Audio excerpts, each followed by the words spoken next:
yung term say sa book is to put in effort. Okay. Suguhada is isa itong expression ko, ano? Sinasabi ito sa mga katrabaho or kapag mag-uwian na or magsisimula pa lang sa trabaho.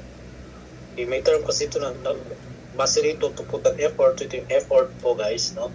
So pwede mo ang dating sa kanila kapag sinabi mo sugo haseyo, which is mag-a-add tayo ng suffix na which is like command. Okay, haseyo.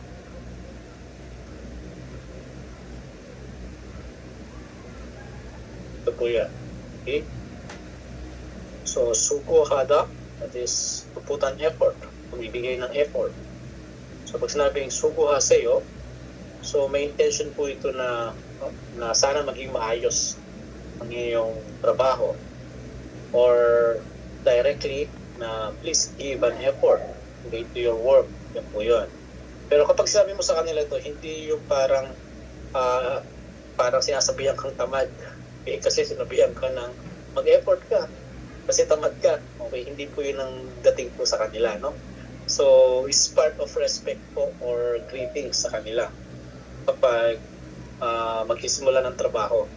Madalas ito kapag shifting po sa trabaho, no? For example, mag-shift yung work, day shift, tapos papasok yung night shift. So, kapag papasok na yung night shift, for example ako, night shift ako, papasok ako sa trabaho, nasabihin sa akin ng day shift, makapalitan ko, alimaro, suga sa'yo, yan. O dating nun, para sa akin is, sinasabihan niya ako na maging maayos yung trabaho ko. Kung baka, sana walang maging problema. Encouragement. Yes po. Parang gano'n rin yung dating po niya. And ang isa pang dating po nun, kapag sinasabihan kang gano'n, sana walang maging reject, walang maging problema sa trabaho mo, parang maging safe ka rin sa trabaho mo, parang gano'n po yung dating po nun. Pag sinabihan ka ng sugo sa'yo, okay, hindi lang po yung meaning na pagbibigay ng effort. Okay? So, ang iba pang meaning niya is, yun na nga, sana maging maayos yung trabaho mo, walang maging problema. And, ang magiging response ko naman ito, kapag sinabihan ako ng sugo sa'yo, ang response ko sa taong nasabihan ko, yung kaship ko, syempre, siya pauwi na siya. Okay, hindi siya pauwi na. So, kasabihan ko naman siya ng, pwede kung co-worker ko lang, kung ka-level ko lang siya, pwede kong sabihin na yung past tense niya. Suguesoyo, yan. Apo, ne, suguesoyo. Kapag naman nasutanda sa akin, ito gagamitin ko. Sugo hashosoyo. Okay. Nung first time ko sa South Korea, no, bulol na bulol ako dito. Bibig kasi. Okay. Sugo hashosoyo. Okay. Bulol na bulol ako dati dyan. And kapag sabi ko, suguesoyo na halang sasabihin ko kaysa sa sugo hashosoyo. Okay. And, ayun po, yung difference po niya. Kapag naman sabay kayong magsisimula magtrabaho, okay, sabihin mo lang siya na suga sa'yo, ayan po. Hindi kapag tapos na, so it's either suwe soyo or sugo hasyo soyo. Okay?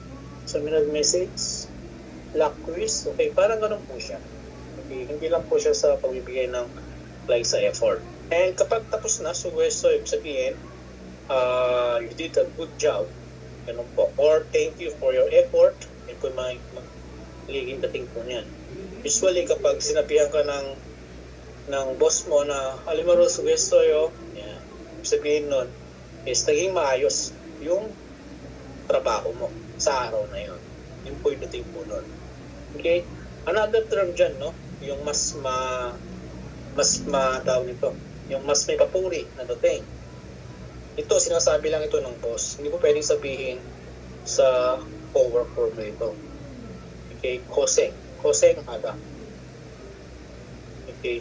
Ito yung talagang yung pagbibigay mo ng work hard, okay, sa trabaho, koseng.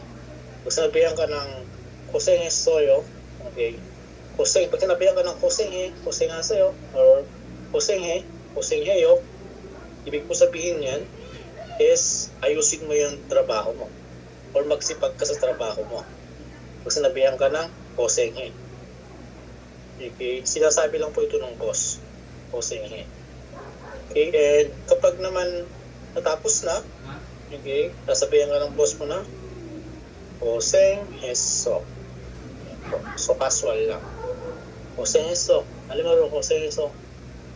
Ibig sabihin po nun is maayos yung naging trabaho mo din. Mas kumbaga mas may award dito na sinasabi ng boss kesa kay Sugo Heso. Kesa kay Sugo Heso. Okay? Pag sinabihan ka ng Koseng Heso, ang dating po niyan sa akin, okay, nagustuhan ng boss ko yung naging trabaho ko sa araw na yun. Yun namang Sugo Heso, pag sinabihan ka ng Sugo Heso, is parang nagawa mo lang yung dapat lang gawin sa araw na yun. Okay. For example, may output na 100 sa isang araw, ay sa 10 hours na duty. So, nagawa mo yan. Sabihin, sakto lang. Okay, pasabihan ka ng suweso. Pero kapag sinabihan ka ng kosengeso, okay, nasobrahan mo yung standard sa trabaho mo. Okay, yun po yun. So, pag sinabihan ka ng kosengeso, parang sabi ng mga Pinoy, pupula lang yung mga yan, pang-koseng pa. Yan. Okay? So, yan po yung mga kadalasang term sa mga greetings na maririnig ninyo kapag about mag-start or about matapos lang sa trabaho. Okay? Then, paki-notes na lang po yan. Dagdag ko lang sa another expression or greetings ng Korean. Kaya po kung meron dito sa book niya, baka siguro madaan din natin Koseng Hada. Okay? Koseng Hada versus Sugo Hada. The Koseng Hada is also like an effort po as well. Okay? The next is Matsuda. Okay, Matsuda is ito yung pag-adjust. Okay, for example, hindi tama yung sukat. Okay, hindi tama yung bilang. Okay, so i-adjust mo o itatama mo. Okay, ang difference po niyan, no? Sa, alam niyo yung mata? Mata is, anong meaning? Mata is? To be correct. Okay, could be correct. Or tama. To be correct. Okay? Ito namang matsuda, okay, matsuda, sa Tagalog, ito po yung itama. Ito tama, ito naman yung itama. Yung action. For example, itama mo yung orasan mo kasi hindi tama yung oras. Okay? Yan po yung isang example po niya. Okay? And may po ba ibang meaning po? Wala na. Yun lang po meaning to adjust po. The next is to fall. Okay? To fall, this is orochida. Okay, tama po, to fall po ito. Madalas ang ginagamit din to, no? Madalas to kapag may nahulog, ginagamit din po ito. For example, nahulog ang pera. Ay, nahulog ang pera ko. Okay. So, Tony. Kasi transitive verb po ito. Hindi po siya transitive. Intransitive po siya. Okay. Tony. Torochoyo. Yan. Tony Torochoyo, ibig sabihin, nahulog ang pera. Okay. And also, Torochoyo, hindi naman siya pwede partner na ubusan. Okay, just focus muna tayo sa fall. Okay, to be fall, pagkahulog. Okay, and patchul, kasi narinig ko ito si Toro Torocho, kapag may partner na ubusan, may naubusan ng material, okay, narinig ko rin po yung si Torocho, na binibigkas ng mga courier. Okay, so later siguro baka ma-encounter natin later ibang meaning ni Torochida. Patchul is rope. Ito yung tali. Patchul ang tawag po dyan. Okay? Yung weight, that is chungyang. Okay? Chungyang. It pronounced guys as chungyang. Hindi siya chungreang. Okay? Ibig kasi niya ng chungyang. Okay? Si R magiging N. Chungyang. Okay?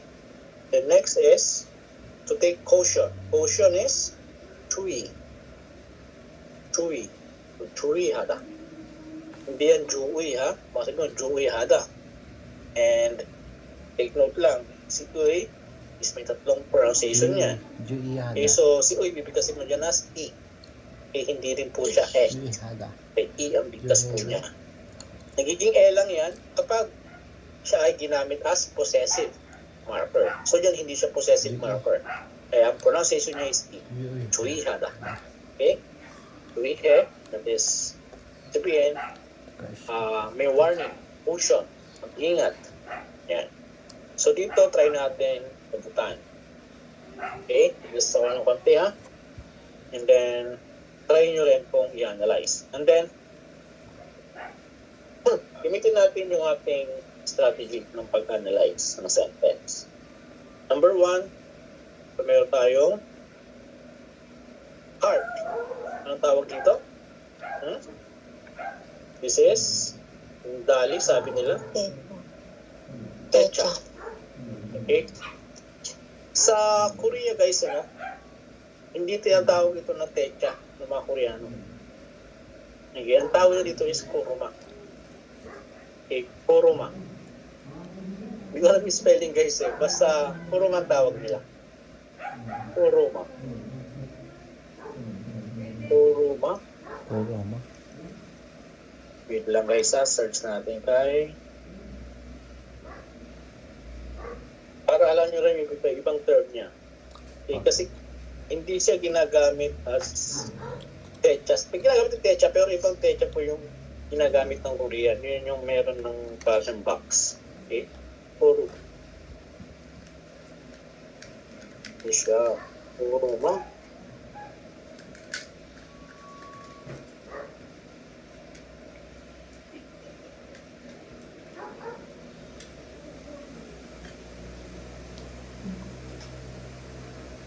Natin tayo. Masaya pinarinig ko sa kanila kapag hindi siya sample card.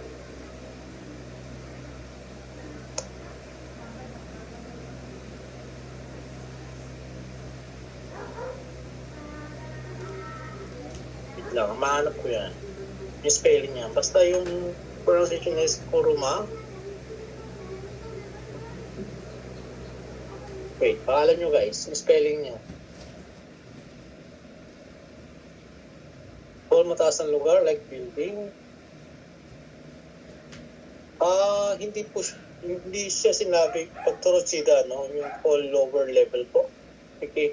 So, kahit yung turotsida po is ito yung pagbagsak po, no? Hindi lang ibig sabihin na yung means sa pagkahulog. Pwede rin yung pagbagsak ng presyo, ginagamit niya sa turotsida. Okay, hindi lang yung specific na pagkahulog na galing sa mataas na lugar. Okay? That is Churakada. Okay, hindi po ako pamilya kay Churakada. Decrease sir yung sinasabi mo sa yun? Yes po. Turotsida.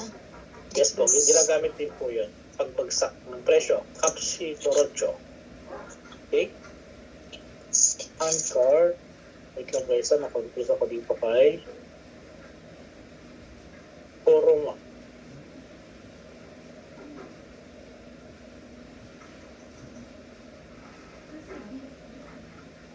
May na guys. Okay, basta tandaan nyo muna yung pronunciation niya, Kuruma. Okay, i-search ko ulit ang spelling niya. Dito kasi meron kami gato sa company, pero ang tawag nila is Kuruma. Okay, hindi siya techa. Ang techa naman guys is yung pabaksya. Pabaksya na may gulong din. Okay, na tinutulak. Yes po? Carter? Carter?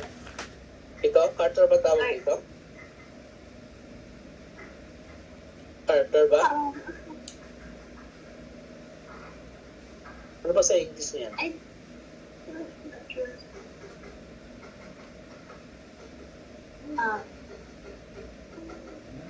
Ay, hindi rin. Okay. Okay, so, later na po yan. Basta, tawag sa as techa mo na. Okay, techa. Dali. Kaya natin Dali. Makaibigay ibigay niya. Dali. Ayaw niya, sir. Ayaw niya. Wait lang. Now.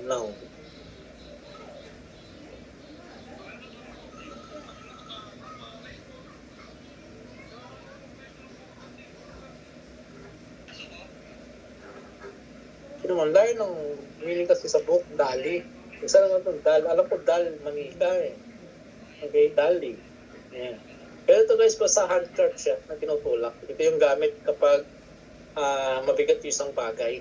Okay, or hindi siya ganun kadami.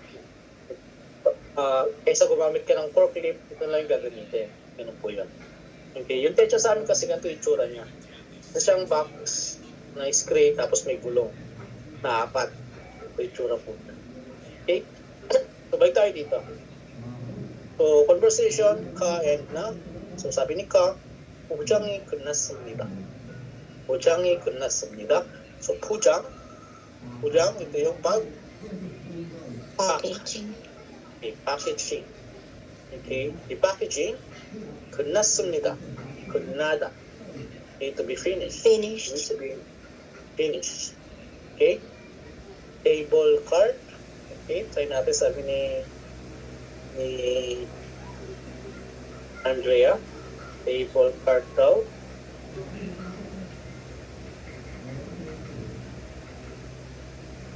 Table card to. Inikisan tayo Wait lang natin. Forma.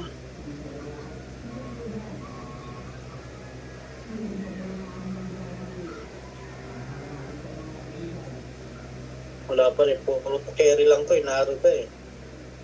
Okay. Okay, later guys, sasabihin ko sa inyo spelling mo po naman. Chat ko na lang sa GC natin. Okay? Then,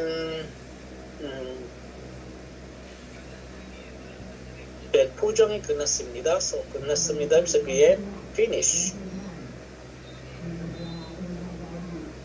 Okay?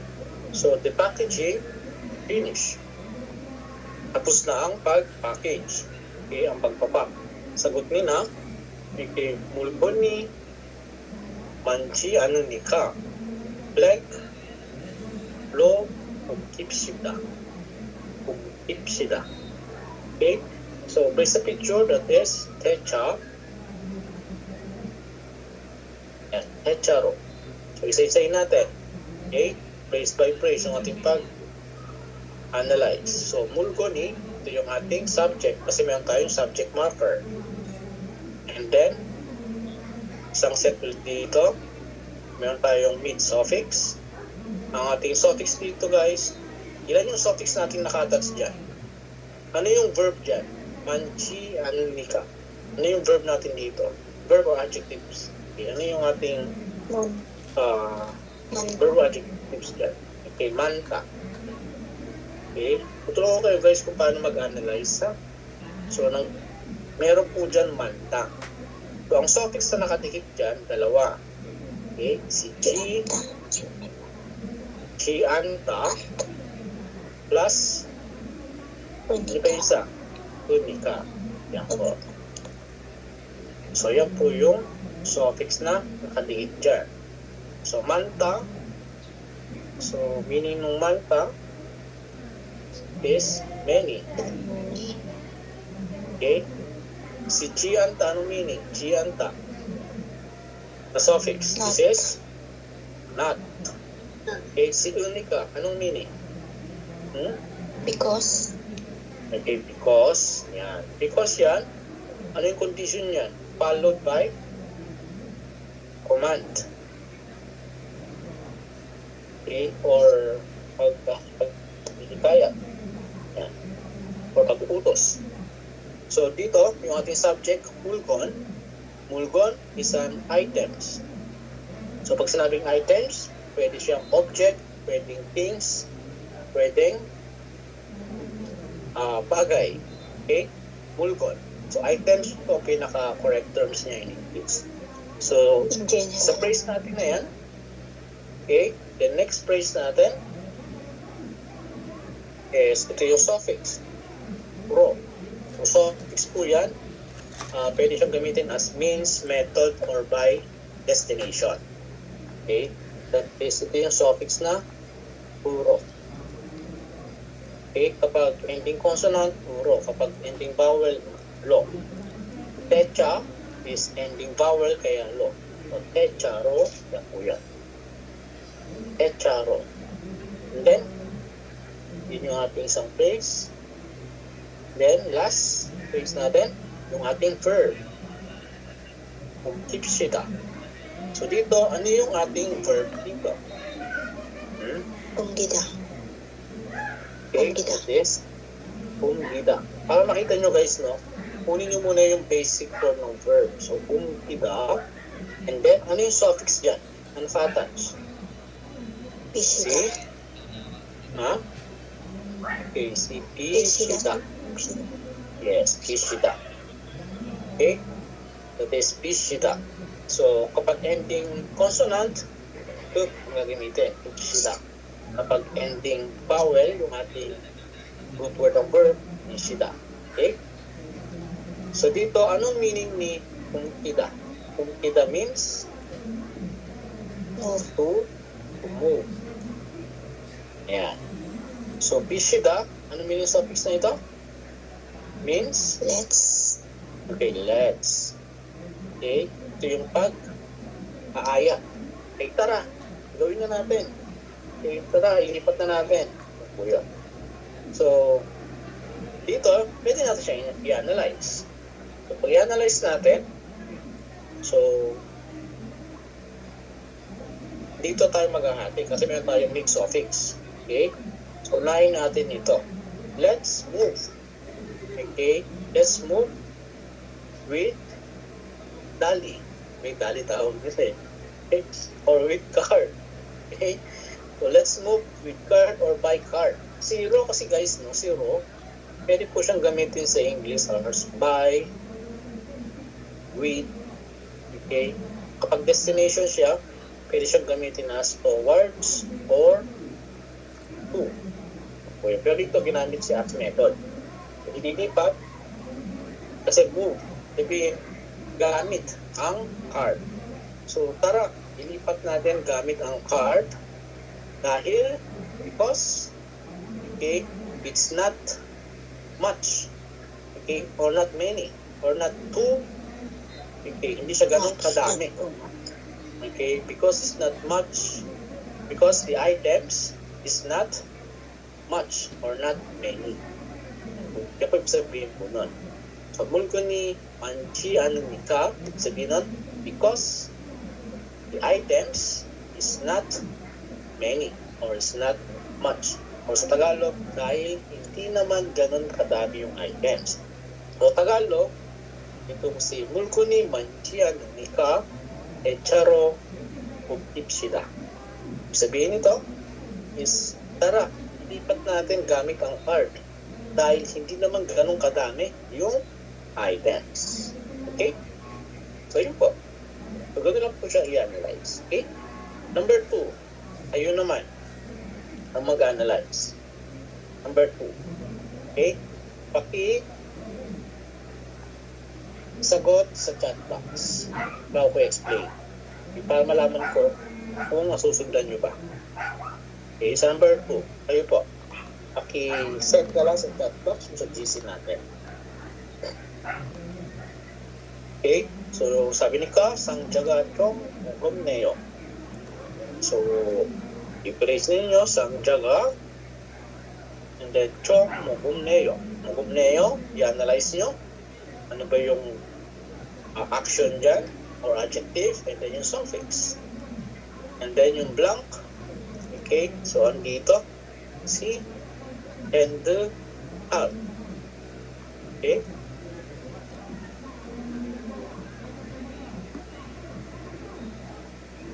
so hende pat hende pat and pat 핸드카트로 나누면 괜찮을 거예요. 괜찮을 거예요. Okay? Try nyo naman. Yung vocabularies dyan, ibigay na natin. last time. Wala namang bagong vocabularies dito na meron. Okay, kung nag-familiarize kayo ng mga vocabularies or na-browse din yung vocabularies, alam niyo po yung mga meaning po niya. Okay, yung suffix natin dito, common din. Okay, kasi na-discuss ko na yung mga suffix dito na meron sa number 2. Kahit hindi siya perfect grammar, okay, basta makuha nyo lang yung tamang idea niya or thought. Okay, i-try po ha. Huwag po mayang sumagot. Mabigat pala yung act. Will okay if carry gamit ang cart. Yan nga. Okay, sabi na kayo. Okay. Another one. Ano po sa iba?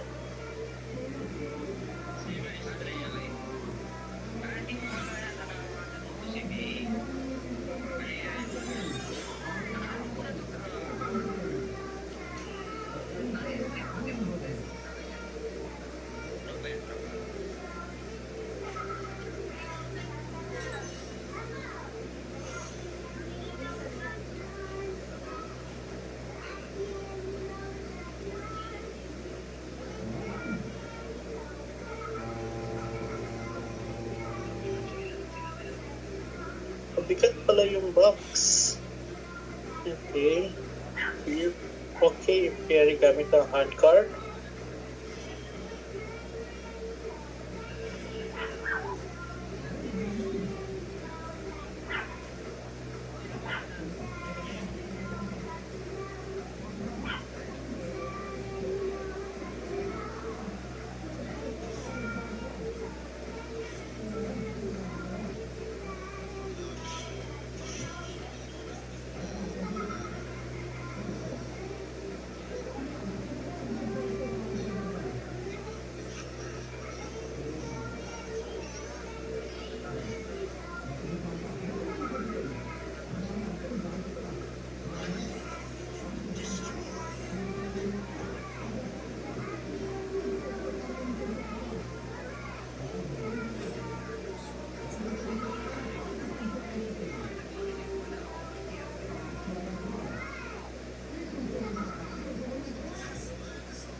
Okay, sabi ni Daisy, the box is a bit heavy. If you carry with hand trolley, will be okay. Okay, tama po yung inyong mga pag-analyze, so ibig niya sabihin. Okay, how about the others?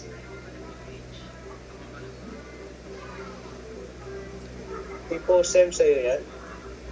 Sabi na kayo? Yes, sa akin yan.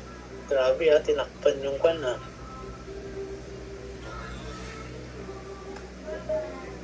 May number 5 pa eh. So, kaya hininto ko na guys yung paggawa ng ganyan eh. Hindi, kahit sa TikTok guys, ang daming kumukuha ng mga version na tapos nire-repost lang. Sa TikTok guys, marami akong nakikita ng ganyan na sinesave yung picture tapos pinatakpan lang yung alam niya na. Yan, may mga followers tayo na ganun pala. Okay? Kukuha lang tayo ng pang-post nila. Buti lang, medyo busy tayo ngayon kaya hindi ako nakakagawa. Okay, mabigat pala yung kahon. Kung dadalhin gamit ang handcart, mas hindi okay. Okay, so all correct po yung inyong mga translation po. Kasi isa rin po ang ibig po niyang sabihin. Okay, analyze natin. Okay, so sangjaga, sabihin, ito yung ating sangjaga. So meron tayong subject marker. So sangja means box or the box. Kasi yan, meron siyang subject marker, the box. And then, second phrase, chong Mugomneo. Okay, Mugomneo. So, Mugomneo, ang galing siya kay Mugopta. Mugopta means heavy plus Neo. Neo is a surprise. Wala siyang meaning talaga, no? Ito yung feelings lang. Okay? Na-express mo yung pagkagulat pag ginamit mo si Neo. Kumbaga, na-shock ka. Okay, sa bigat nung isang bagay o nung fact namin dito. And then, and the calm. Okay, so meron tayong raw. Sabihin, ito yung by method. Okay, means or destination. Pero ito ginamit siya as by method. And the card. So, gamit ang and the card. The next is Narumyon. So, nanggaling yan kay Naruda means to carry. Okay, buhatin at ilipat. And meron siyang suffix na andyan si umyon. Okay, umyon kapag ending consonant, umyon kapag ending vowel. So, narumyon. So, umyon is a condition. Okay, so may meaning siya sa English na if. Yan. And then, Kenchanul Koyeyo. So, nanggaling yung kay? Saan siya nanggaling?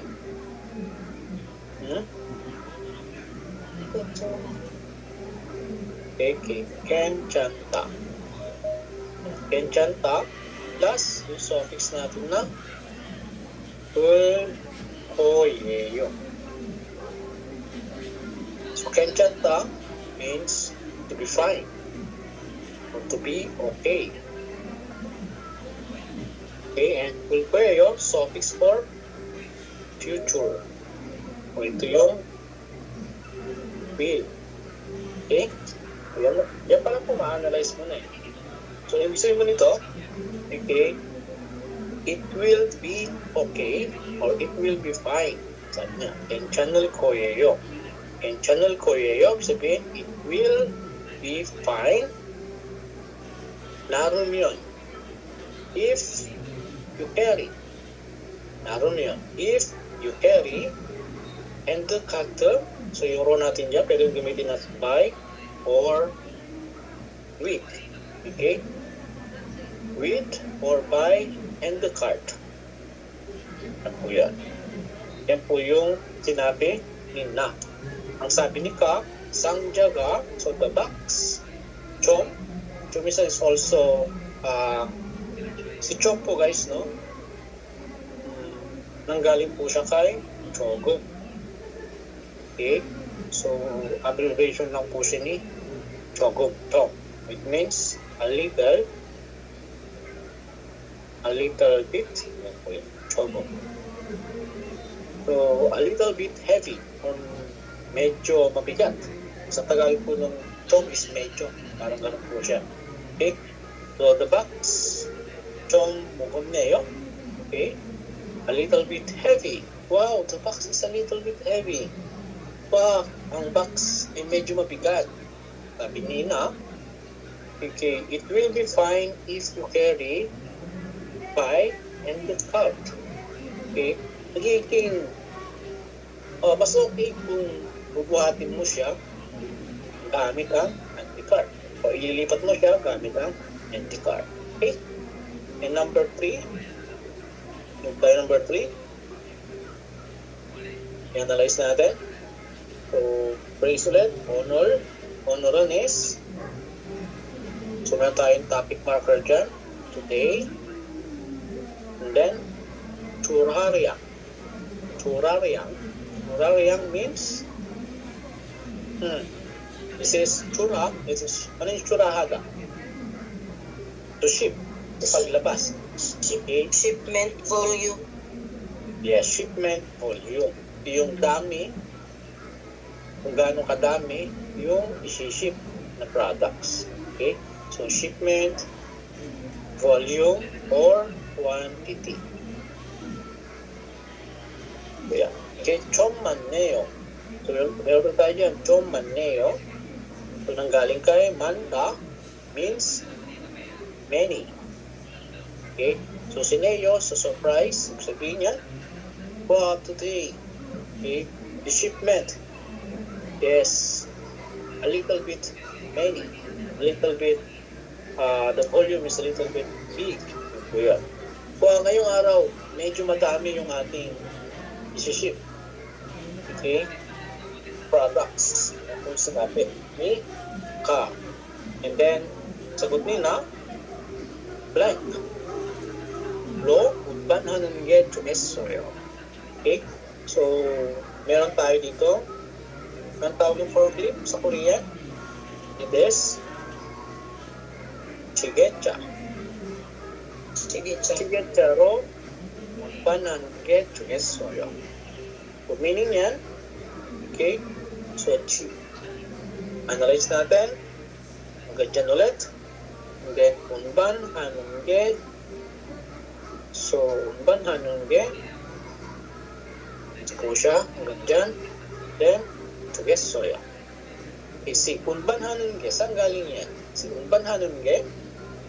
Is galing po yan. Ano yung kasama niya dyan? Hindi. Unban hanungge.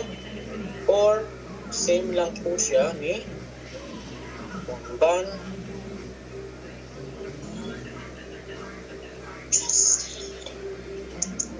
unban hanunggot.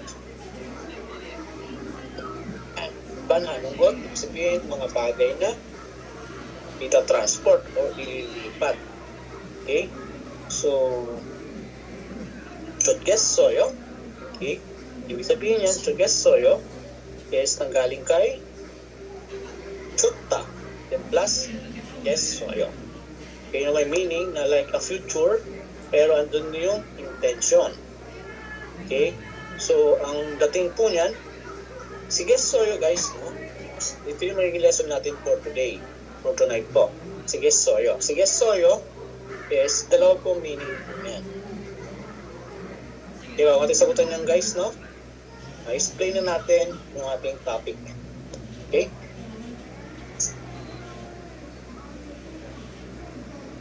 Yan. Susi, peta. Pet. Okay? Sa suffix or future. Para siyang future. So, mas kilala ito bilang future tense number 2. Okay? Sa ibang book. Yan po ang gamit sa kanya. Pero dito, textbook ng HRD, si et na suffix is ginagamit siya na ina-attach sa verb, okay, to express the speaker intention. Okay, yung kagustuhang gawin ng speaker. So, yung sabihin intention, gagawin pa lang niya. Meron bang intention na nangyari na? Guys? Ha? Di ba lahat naman, ha? Wala. Diba? Di ba lahat naman ng intention is future. Okay, gagawin pa lang. Kaya, halos same din po sila. Hindi lang dinirect dito na sinabi na as future tense. Okay, pero, hindi lang siya basta future tense. Okay, andun yung intention. Okay, pag sabi kasing future, wala pang kasiguraduhan. Parang tayo, future natin. Hindi tayo sigurado sa future natin. Pero yung intention, may kasiguraduhan yan. Kasi intention mo talaga. Okay, ba't mo gagawin? Kung hindi ka interesado, kung hindi mo intention na gawin. So guys, yung pagkakaiba nila. Okay? Willingness. So, yes, parang willingness po. Okay? So, yun yung difference niya sa ibang future tense na suffix. So, kasi diba meron tayong suffix na koyeyo. Diba? Meron tayong suffix. Ito talaga guys, yung future tense suffix natin na polite. Okay? Itong si gesoyo, si get, kung tawagin na dyan, get. Pero, hindi pa lang siya kasi naka-conjugate ng polite. Pwede siyang gesoyo or gesika. Ang difference nito guys, itong dalawang ito, future siya, future with intention. with intention, and then ginagamit din siya, depende, okay, kung sino yung magiging speaker or yung subject. Kung first person or third person. Kapag third person, pwede siyang gamitin as a prediction. Sorry. Saan na yan? Pwede siyang gamitin as prediction. Yan po yan. Okay? Kapag first person, future with intention. Okay? Kapag third person or second person, prediction or pwede siya rin gamitin as suggestion. Depende kapag may nakatouch na another suffix. Okay? So, yan po yan. And, ang difference nila dito, sinabi ko na kanina, si Ulkoya yun na future tense, and si Keso yun naman future siya pero meron siyang intention. Pag sinabi kasi natin future is wala pang kasiguraduhan. Okay? Iba naman yung gagawin mo pa lang na may willingness ka or sabi-sabi na nila si willingness, okay, andun yung intent mo na gawin yung isang action. Okay? So, meron tayo dito, di ba, na ginawa. Yung pinaka... Ayan, sige. Chapter 36, part 2. Kaya natin ng konti. Ayan, sabi rito, ang suffix na get ay madalas tawaging future tense. Pero ang totoo, mas ginagamit ito para ipakita ang intention. Okay? Ang isa dyan, intention or haka-haka or guess or prediction. Depende yan sa magiging subject. Okay? Ikinakabit ito sa pagkita ng verb stem. Okay? So, dito, the grammar structure, just get the verb stem and then add keso yung kapag polite. Madali lang siya. Hindi mo kailangang tingnan kung ending consonant or ending vowel or ending L. Basta i-add mo lang si kesoyo.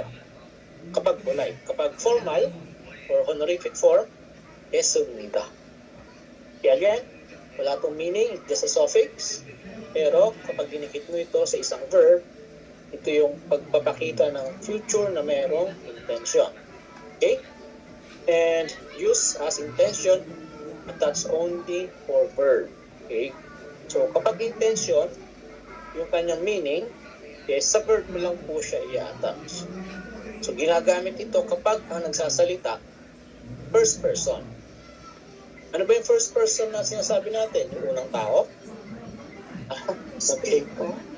Okay, speaker, or ito yung I. Okay? I or we. Yan, tayo. Yan. Ay nagpapahayag ng kanyang matinding desisyon o intention na gagawin ng isang bagay. Example, okay, kongkuhada, that is to study. Okay? So kung gusto kong sabihin na mag-aaral ako, intention kong mag-aaral, so kongkuhagesoyo. Okay. So, neil to hanggang marul kongkuhagesoyo. So, isinuto na ako mag-aaral ng Korean simula bukas. Formal, kongkuhagesumida. Okay, mas formal po ito. Kaysa kay hagesoyo. So, kung sinabi natin, mag-aaral na ako ng mabuti. Intention mo nang mag-aaral ng mabuti. Or I intend to study hard. Yoshimi kongkuhagesoyo. Yoshimi kongkuhagesoyo. Okay? Another one is to know. Alta. So, I'll guess soyo. I intend to know, or mas kilala ito sa meaning na I understand. I intend to know, it also means I understand. Okay? So, intention kong intindihin yan. Intention kong alamin. Sabihin na intindihin yan. Okay? I'll guess sumida. Yung common na sagot kapag binibigyan ka ng isang task or kapag kinakausap ka. To confirm na yung sinasabi ng nag-utos sa'yo is naiintindihan mo. Yan po yung madalas. Kaya yung example ko po. And then, kailan mo ginagamit as prediction or guess? Okay? So dito guys, hindi sinabi sa books na pwede pala siyang i-attach sa adjective. Dito nakalagay lang verb. Pero pwede din po siyang ilagay sa adjectives. Hindi lang po sa verb. Okay? So dito, sabi natin, ginagamit ko para hulaan ang nararamdaman ng ibang tao ang mangyayari sa isang sitwasyon base sa nakita or narinig. Sabihin niya, adjective po yan. Sabihin part ng paglalarawan ng isang bagay o isang tao. Ang subject ay dapat second person or third person or noun only. So kapag ang subject is a noun, third person or second person, is ang magiging meaning po ni gestoyo, is para siyang nagbibigay ng prediction or hula or aka-aka. So example dito, okay? Umshigi mashikessoyo. Okay? Umshigi mashikessoyo.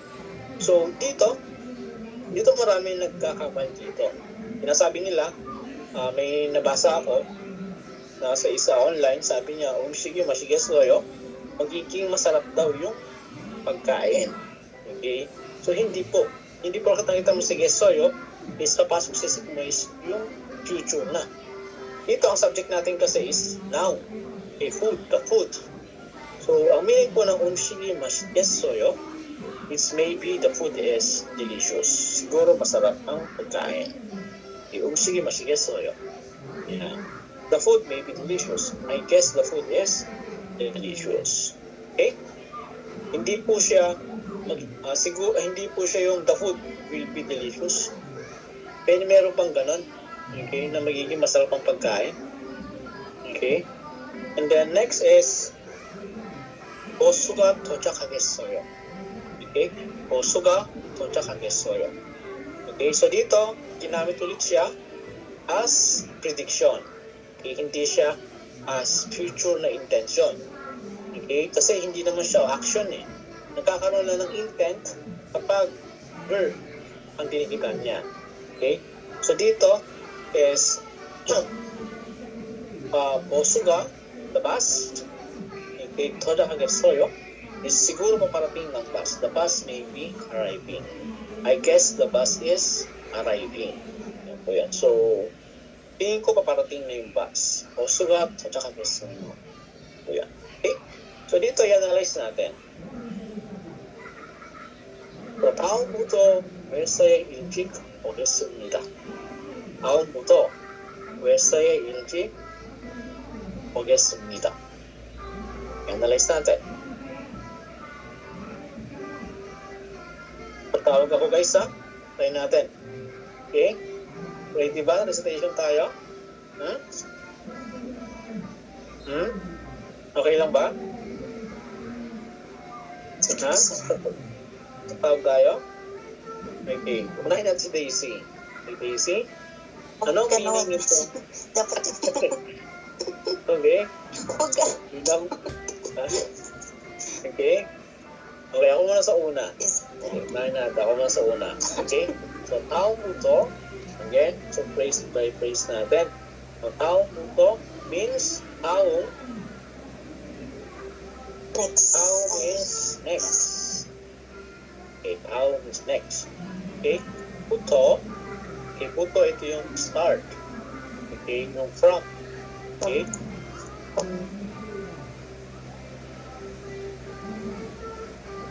Puto. This is pwede siya gawing start or from. Okay? So, starting next. Okay? Or the next is wesae. Ayun yung ating place. Iljik ogesumnida. So, magkasama po yan.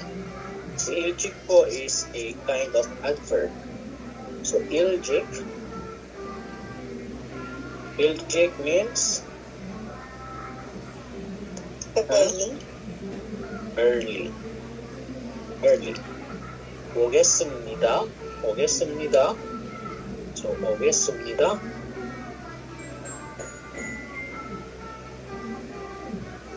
Okay, nanggaling yan kay Uda.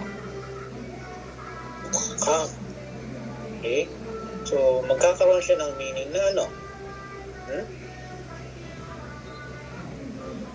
Hmm? Buda? Will come early. Ha?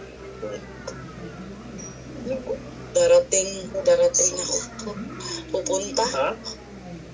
Ha? Coming in early. And from now on, From now on, darating ako sa kumpanya ng mas maaga. Okay, pwede po. Okay. 오겠습니다. Ibig sabihin, andun yung intention. Okay, ang speaker po dyan is first person. Okay, so I will come early, starting next. Or from now on, I will come early from the company or to the company. Okay, 오겠습니다 kasi ito yung part na mahirap kay kada sakay. Okay, so depende kasi sa speaker po kasi ito. Kapag po kasi, ginamit po kasi si Uda, okay, si Uda versus Kada. Explain sa inyo guys ha. Okay, si Uda guys, may meaning ito na to come, di ba? Ito naman to go. Okay. Ito, ang nagsasalita po dito is nasa company na po siya. Okay, ang nagsasalita po dito. Kasi ginamit niya yung Uda eh. Okay, alangan naman niyang sabihin na kung wala siya sa company, ang gagamitin niya dapat is Kada. Kaya sabihin kung wala siya sa company. Dito kasi nasa company na siya guys.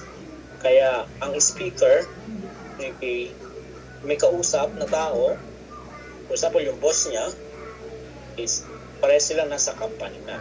Siguro late ang pumasok. So kaya nagparang siya ng ako na simula na susunod. Okay, starting to the next. Okay, I will come early to the company. Yan po yan. So, simula sa susunod, okay, pupunta na ako ng maaga sa company. Yan po yung ibig po niyan sabihin. Yung term na pupunta, okay, sa Tagalog sa atin, no? Pwede siyang gamitin as to come or to go. Okay, depende kung nasaan yung speaker. Kung yung speaker ay wala pa sa location, ang gagamitin is Kada. Kung ang speaker is nandun na or nandoon sa location, Uda po ang gagamitin. Nagas nyo guys? Hindi yung paggamit ni Uda sa Kada. Although may term sa misa na ginagamit ng come or to go, kahit na ang meaning niya is Uda. Okay? So, yun lang po. Medyo nakakalito lang kapag susundin natin yung pinaka-meaning niya or translation niya sa English. Pero yung pag-iintindihin mo, base sa pagkaintindi mo, makakupoint mo na darating siya ng mas maaga o darating siya ng maaga sa company simula sa susunod. Yan po yan. Okay, simula sa susunod, darating na ako sa company ng maaga. Yan lang po yung meaning ko. Okay? Yung pangalawa, 상자를 크기별로 분류하겠습니다. Okay? So, 상자 is 크기별로 is 분류하겠습니다. Okay, 상자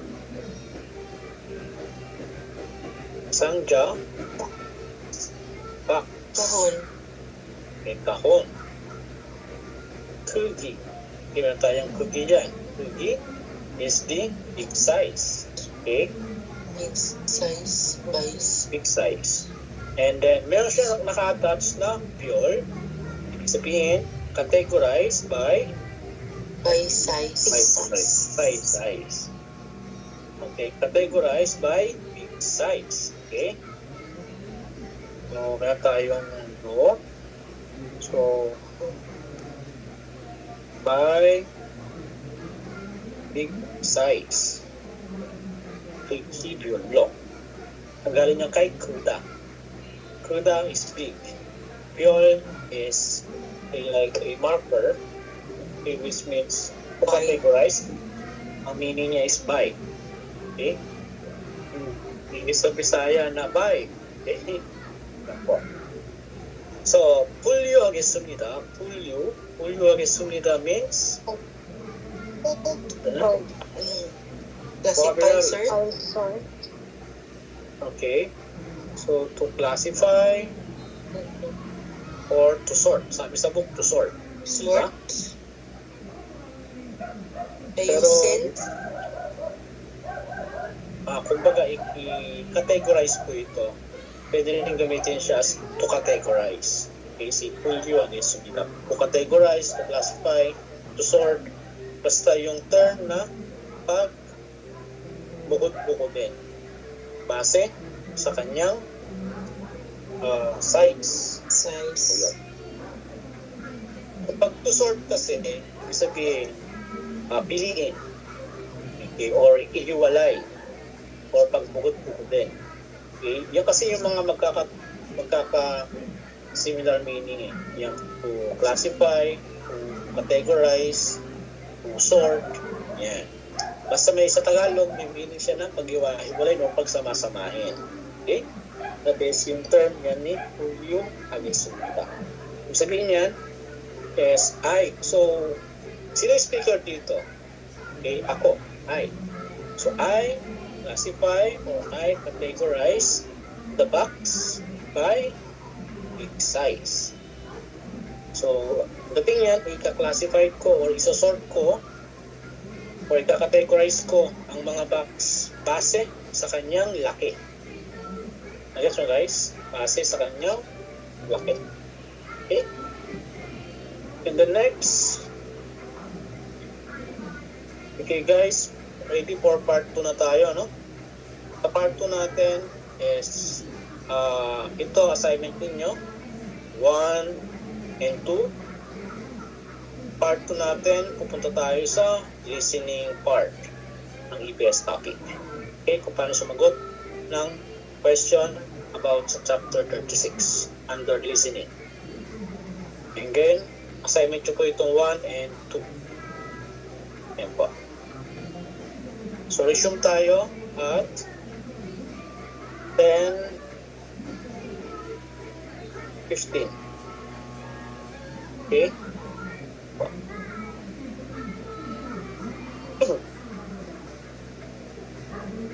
Resume tayo guys at 10:15 po. Mag-end up rito. This meeting will end in for 40 minutes pa pala. Medyo current in the 60 minutes.